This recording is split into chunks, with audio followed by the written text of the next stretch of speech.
Shockwaves are hitting the United Kingdom hard as Buckingham Palace just confirmed some heartbreaking news about King Charles's rumored plan to step down. After months of people talking about it, the official announcement has shown the exact date the king plans to give up his throne. And it's left everyone in total disbelief.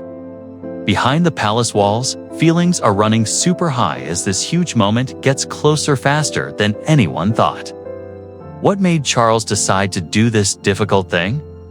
Stick with us because what happens next could change the royal family forever. The day everything shook. His Majesty has made a final choice about when he's going to step down. Those words, spoken in the calm, polished setting of a Buckingham Palace meeting room, hit like thunder. For months, guessing had filled newspapers and TV shows. But now, finally, the whispers had become real. The palace's spokesperson said the statement very carefully. But behind that control was a clear shake in their voice. It wasn't just news. It was history happening right in front of everyone. Experienced royal reporters who'd covered crowning ceremonies and scandals said the moment felt super personal. Less like a press meeting, more like a quiet revolution. This wasn't a rumor or a test run. It was the end of a time in power that once seemed like it would never end. King Charles III, the king who had waited his whole life to become ruler, had chosen to let it go. As the meeting ended, the room turned into total chaos. Reporters sent out breaking news alerts. Camera shutters clicked like crazy, and royal helpers, trained in hundreds of years of staying calm, had trouble hiding their feelings. Some stood pale and stiff, their lips pressed tight. Others blinked a lot, caught between their job and disbelief. One journalist later said it felt like the palace itself was holding its breath.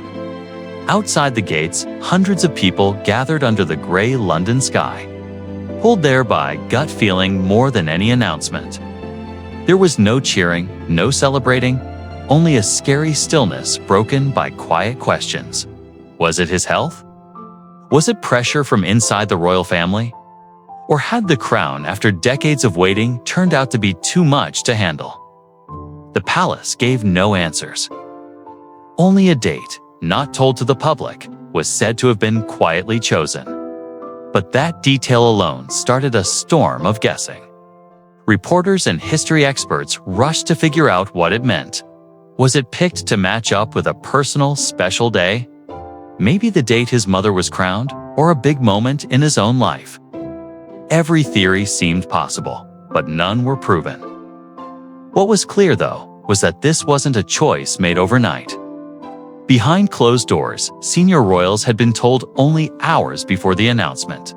Some got short, carefully written phone calls. Others, according to insiders, found out about the decision through helpers moments before it hit the news. How sudden it was shocked everyone. For a king known for being careful and thinking things through, this was a move of surprising speed and finality. The news showed more than a coming step down. It showed a change already happening. Quiet meetings, sealed papers, and private talks had set things up for weeks, maybe months. The statement was just the public showing of a process that had been going on for a while. The machine of royalty was moving, and there was no stopping it now. But behind that polished announcement is a deeper truth. A story of being exhausted, fighting, and emotional reckoning. What finally made King Charles III give up the crown he had waited his whole life to wear? To understand that, we need to step into the private hallways of the palace itself, where loyalty, love, and legacy crashed together in a storm no royal training could get him ready for. But what if the real breaking point wasn't duty or age, but a secret buried deep inside the palace walls? Keep watching. The crown's final wait. It started quietly. Small tiredness, careful words from doctors, and worried looks exchanged behind palace walls. King Charles III, the man who had once shown strength and destiny, was showing the clear strain of a crown that had come too late. For over 70 years, Charles had lived waiting. his whole life defined by a role that stayed just out of reach. He became the longest waiting heir in British history, getting ready endlessly for the day he would finally rule. But when that long-awaited moment came, it wasn't the victory he had imagined. It was a test. His time as king, though symbolically powerful, was short, its brightness covered by the constant pressure of expectation. The crown, that shining symbol of duty and stability, seemed to get heavier every day. People close to him saw the change right away. The energy that once filled his speeches started to fade. After public events, he would go away in silence, his steps slower, his shoulders bent under the invisible weight of tradition. Inside the palace, the signs grew. Personal doctors exchanged worried looks. Senior helpers started noticing his growing absences, his shrinking desire for the endless cycle of ceremonies and meetings. There were no dramatic falls, no public alarms. Only the slow wearing down of energy from a man who had given every bit of himself to a role that didn't seem to give back anymore. To outsiders, he looked dignified as always. But people inside knew the truth. The royal family was quietly getting ready for what was coming. Bit by bit, duties were passed on. William and Catherine stepped up, their appearances at major events quietly increasing. Official explanations talked about modernizing and shared responsibility. But behind the words was a quiet dance of change. The younger royals weren't just helping, they were practicing. Every new event they did was a thread being woven into a future that was coming fast. Charles, meanwhile, started to pull back from the center of making decisions. Meetings that once went late into the night got shorter, sometimes given completely to trusted helpers. His involvement, once super detailed and personal, started to fade. It wasn't not caring, it was exhaustion. The man who had spent a lifetime getting ready to serve was starting to realize that even kings aren't safe from time's quiet theft. Friends and close people talked about a change in him. Less worry about legacy, more thinking about endurance. For the first time, the king who had always put duty above everything was asking the most forbidden question of all. Where does the crown end and the man begin? The answer, it seemed, was getting closer every day. By the time the palace's doctors said their deepest worries, the decision was already forming in him. The choice between loyalty to the throne and loyalty to his own humanity wasn't just an idea anymore. It was urgent. And in the hushed, echoing hallways of Balmoral Castle, far from the public eye, a conversation started. One that would set into motion the most important decision of King Charles III's life, stepping down from the British throne. And how do you choose between duty and survival when both carry the weight of a crown? The answer would change everything. The warning that changed everything. It was Princess Anne who broke the silence. For weeks, she had watched the quiet changes moving through Buckingham Palace. The small shifts in tone, the rearranged schedules, the way palace workers started talking to certain people with new respect. When she finally confronted her brother, her voice carried the weight of both love and alarm. "They're getting ready for a throne without you," she said. It wasn't blaming him. It was predicting the future. Anne had always been more than just Charles's sister. She was his support. Practical, loyal, and one of the few people in the royal circle unafraid to speak complete truth, while others softened their words in the language of royal rules. Anne cut through the ceremony with a bluntness that only deep trust could allow. As the oldest daughter of Queen Elizabeth II, she had dealt with the same lifelong burden of duty and the same never-ending stare of the public. Their bond wasn't built on power, but on shared endurance, and that made her warning impossible to ignore. She had sensed what the doctors and advisors hadn't said directly. The palace, that hundreds of years old fortress of loyalty, was rearranging itself, not in rebellion, but in quiet inevitability. Palace workers who once listened to Charles's every word now pointed their attention toward William and Catherine. Invitations to important briefings were worded differently. Small omissions crept into schedules. The king was still the head of state, but the machine under him had started to shift gears. Slowly, silently, but clearly. Anne watched as this invisible change took shape. It wasn't one single act of betrayal, but 1,000 quiet gestures. A new advisor here, a careful change of seating there. A briefing led by someone who no longer waited for the king's input. The royal family, she realized, was already practicing for a time after Charles. And while the public saw only ceremony and smiles inside the palace, a handover was happening long before any official announcement. When Anne confronted Charles in the privacy of his office, her words carried urgency and sadness equally. "You have to take control of this," she told him, "because if you don't, someone else will." She wasn't pushing rebellion. She was begging for control. She understood what her brother maybe didn't. That once the palace decided to move on, even the king could become a watcher to his own downfall. Behind the gates, William and Catherine's presence was growing with almost invisible grace. Palace workers, always alert to changing winds, started aligning themselves accordingly. William's meetings got longer. Catherine's events took on the tone and polish of a queen waiting to rule. They weren't plotting. They were preparing carefully, dutifully, inevitably. Anne's warning exposed what no press release ever could. That the royal family was already changing, not years from now, but right now. And while her words came from love, they carried an unspoken truth. That power in the palace doesn't just disappear. It moves, it reorganizes, it anticipates.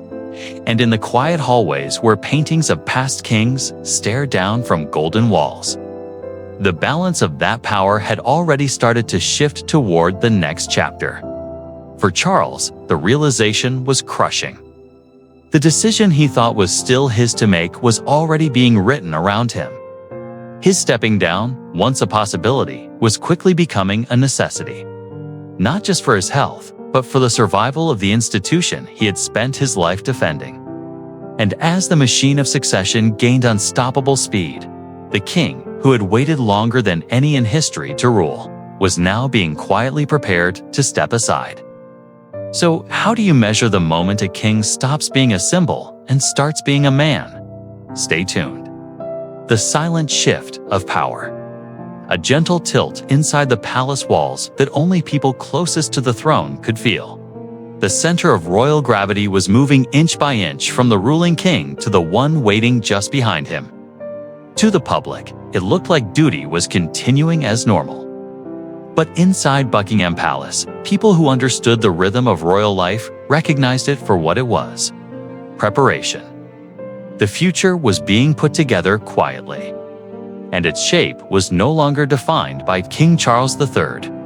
In the meeting rooms and hallways where generations of advisors had served Charles with total loyalty, the tone started to change. It wasn't rebellion or disloyalty. It was instinct. The royal family has always been a living thing, one that adapts to time and change. And as Charles's strength faded, those instincts pulled senior palace workers toward William.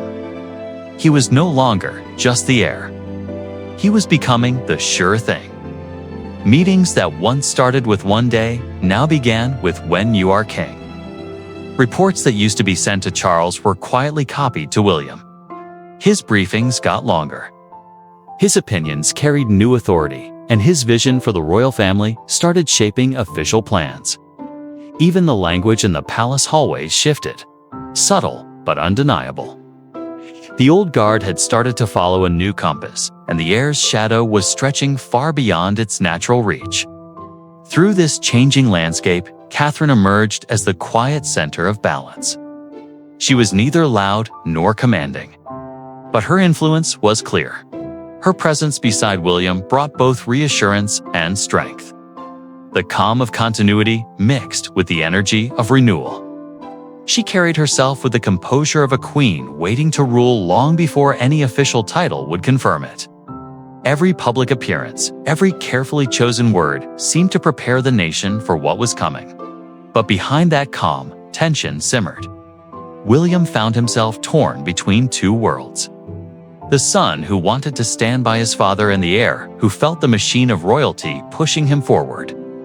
In private, he started hosting secret meetings with senior advisors, not to discuss if the change would happen, but when. The discussions were quiet but careful. Ceremonial procedures, constitutional timing, and how to preserve his father's dignity through what was quickly becoming unavoidable. The burden of inevitability weighed heavily. Outside, the press got bolder. Headlines hinted at stepping down. Opinion polls whispered of a new modern crown. Public feelings started to turn, imagining a younger king and a refreshed royal family. And as William handled the quiet pressure of destiny, another person in the royal household faced her own reckoning. Queen Camilla, who had spent decades fighting her way from scandal to respect, found herself watching the life she had built start to shake. In the private rooms of Clarence's house, she begged Charles to reconsider. She feared not just for him, but for herself, for the role, the title, the identity she had fought to earn. She had weathered storms of public criticism, dealt with comparisons, and proved her devotion time and again. But now she was facing an enemy far more powerful than opinion or gossip. Time for Camilla. Stepping down wasn't a political act. It was an erasing. Everything she had defended, the position she had finally secured, could vanish the moment Charles stepped aside. And as the palace moved forward in carefully measured silence, she understood the truth with painful clarity. Once the crown starts to turn, it never looks back. So, how did the real cost of Charles's stepping down not lie in the crown he gave up, but the legacy Camilla could never get back? Stay with us. A throne on the edge of goodbye. Inside the ancient hallways of Buckingham Palace, the air had grown heavy, thick with unspoken fear, sadness, and inevitability. The whispers that once circled quietly among palace workers had now become impossible to contain. King Charles III had made up his mind. The date of his stepping down was no longer a rumor, but a fixed point in time, carved in secrecy, bound by purpose and impossible to turn back. For Queen Camilla, the news felt like a slow, invisible storm pulling her world apart. The title she had fought so hard to earn, the one she had worn, not only with pride, but with strength, now seemed destined to dissolve the moment Charles stepped down. Every conversation between them got more emotional, every evening longer, filled with tension and tenderness that seemed to exist painfully at the same time. She begged him to delay, to hold on, to reconsider the meaning of what he was giving up. But Charles, tired and thoughtful, stood by his decision. To him, stepping down wasn't an act of weakness. It was an act of preservation. He had spent decades waiting for the crown only to discover that wearing it came at a cost too heavy to keep going. The pressures of modern royalty, the constant public watching, the health concerns whispered about in the news, all seemed to come together into one truth he could no longer ignore. The institution he had promised to protect needed renewal, and he believed that renewal must come through his leaving. Camilla saw it differently. For her, the stepping down marked not renewal, but erasing. It threatened to reduce her entire journey. Years of fighting for acceptance, endless waves of public judgment, and the quiet victory of finally being seen as queen to a fading chapter in the shadow of a younger generation. She feared that once William and Catherine took center stage, her legacy would disappear in the retelling of royal history. Behind the palace gates, division took root. Senior advisors debated endlessly over what it all meant. Some agreed that a carefully timed transfer of power to Prince William would stabilize the royal family and secure its future. Others feared the emotional cost, the disruption to the queen consort's standing, and the public confusion that might follow. Palace workers, torn by loyalty and ambition, started leaking pieces of the internal struggle to the news. Carefully timed whispers appeared in newspapers, hinting at betrayal, heartbreak, and a queen fighting to hold on to relevance. In private, Camilla reached out to the few allies she still trusted. People who understood what it meant to be overshadowed by history itself. She urged them to slow the change, to preserve what pieces of influence she still held. But even her supporters could see the writing on the wall. The machine of royalty had already shifted into motion, precise and unstoppable. And behind the velvet curtains, Charles watched it all unfold in silence. The process of choosing the stepping down date became a ritual of almost sacred weight. Each proposed day was studied for meaning. Echoes of the past, symbols of closure, and the hope of renewal. When the final date was quietly underlined, it was done with reverence. It wasn't a random choice. It was a message, a final gesture from a king who had spent his life understanding the power of legacy, and who now wanted to leave one behind that would outlast his time as ruler.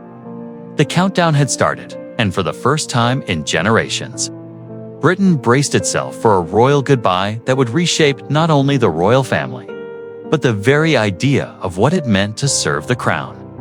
And now, the goodbye wasn't just the end of time and power, but the beginning of a secret transformation inside the crown itself.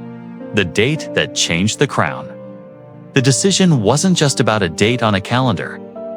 It was a statement, a quiet but thunderous message to the nation and to history itself.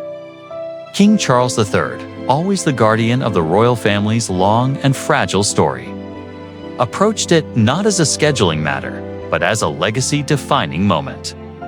Inside Buckingham Palace, the discussions were intense but deeply symbolic. Every proposed date carried weight, each one a thread connecting hundreds of years of royal tradition with the uncertain dawn of a new era. Some advisors suggested a poetic match, aligning the stepping down with the anniversary of Queen Elizabeth II's succession, a gesture that would frame the event as a graceful passing of the torch. Others proposed more personal choices, dates tied to Charles's own milestones, moments that could lend a close humanity to a decision of huge scale. The room buzzed with debate, but Charles stayed still, silent, and thoughtful, listening without interruption. People who knew him best understood that this was his way, taking it in, thinking, and measuring not only the historical effects, but the emotional gravity of what he was about to do. When the decision finally came, it felt inevitable. The chosen date was neither random nor purely ceremonial. It was picked with precision and meaning, a quiet bow to the past and a careful nod to the future. People present when he signed the final approval described the moment as almost sacred. The pen moved across paper, and with one deliberate stroke, hundreds of years of continuity took a new turn. It was done. The end of Charles's time as king had been set in motion. From that instant, the palace shifted into controlled urgency. Plans that had existed only as what-ifs were suddenly thrust into reality. A secret task force was put together to manage every detail of what would become the first stepping down of the modern royal era. Lawyers looked again at hundreds of years-old legal frameworks. Ceremonial teams started designing the delicate dance of change. And security services prepared for the global shock that would definitely follow. Every department was bound by one unbreakable rule: total silence. For weeks, only a handful of people knew the truth. Senior members of the royal family were told in private, one by one. Some responded with quiet acceptance, others with disbelief. For people who had known Charles as both man and king, the news carried a deep ache. An understanding that an era was drawing to its natural but painful close. Titles, roles, and futures started to shift in hushed conversations behind closed doors. The family, long used to public watching, now found itself dealing with something far more personal: loss. And then came dawn. The palace's official statement, brief, elegant, and devastating, was released to the world. Within minutes, Britain stood still. Newspapers stopped their presses. Broadcasters broke into programming. Streets filled with murmurs and disbelief. Across the Commonwealth, millions stared at their screens as if frozen in time. For decades, Charles had been a constant, a lasting symbol of stability through wars, divorces, and shifting generations. Now, his leaving felt like losing more than a king. It felt like losing a part of the nation's shared memory. Tears mixed with shock. Critics turned silent. Strangers spoke softly to each other outside royal gates, unsure whether to mourn or just absorb how enormous this was. Elderly citizens who had watched his lifelong journey wiped their eyes, while younger Britons scrolled through headlines trying to grasp the size of what they were witnessing. The air seemed to hold its breath. Because this wasn't just the end of time and power, it was the reshaping of a royal family and the beginning of a story no one was fully prepared to tell. But what if this wasn't an ending at all? What if Charles's stepping down was the silent beginning of something far greater? Stay glued. The world holds its breath. Across Britain and far beyond its borders, the news of King Charles III's stepping down rippled like an unexpected storm. Quiet at first, then overwhelming. For some, the announcement was met with serious respect, an acknowledgement of a man who had given his entire life to service. For others, it was shock, disbelief that a king so recently crowned would choose to step aside. Even long-standing critics, often sharp in their judgments of his time as ruler, found themselves momentarily silenced, realizing they were witnessing the end of a royal chapter that would be studied for generations. The media machine fired up instantly. Major broadcasters interrupted their programming to go live, filling screens with urgent commentary and historical analysis. Every word of the palace's statement was broken down, its tone restrained but undeniably final. Analysts debated the meaning behind its wording. Political commentators weighed the constitutional effects, and historians were called into studios to trace the rare examples of royal steppings down in British history. What had started as an official announcement quickly transformed into a group reflection on royalty, power, and legacy. From Downing Street to the parliaments of Scotland, Wales, and Northern Ireland, political figures crafted statements with surgical precision. Their tone was measured, balancing gratitude for Charles's decades of dedication with optimism for the era about to begin under Prince William. It was a diplomatic tightrope, walked with care. There was no room for mistakes.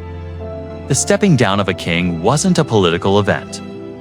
It was an emotional one, a moment that touched the nation's sense of identity in ways no policy ever could. Beyond the British Isles, the effect spread quickly. Messages of support and reflection arrived from world leaders, fellow kings and queens, and international institutions. The White House called it a decision of deep grace and humility. European royals, many of whom had known Charles personally for decades, described it as a gesture of strength, not surrender. Foreign media outlets devoted front pages to the story, some calling it the end of an age of patience, others framing it as a renewal of royalty for a restless generation. In every corner of the globe, Charles's stepping down was seen not as retreat, but as transformation. Inside Britain, however, the reaction was deeply personal.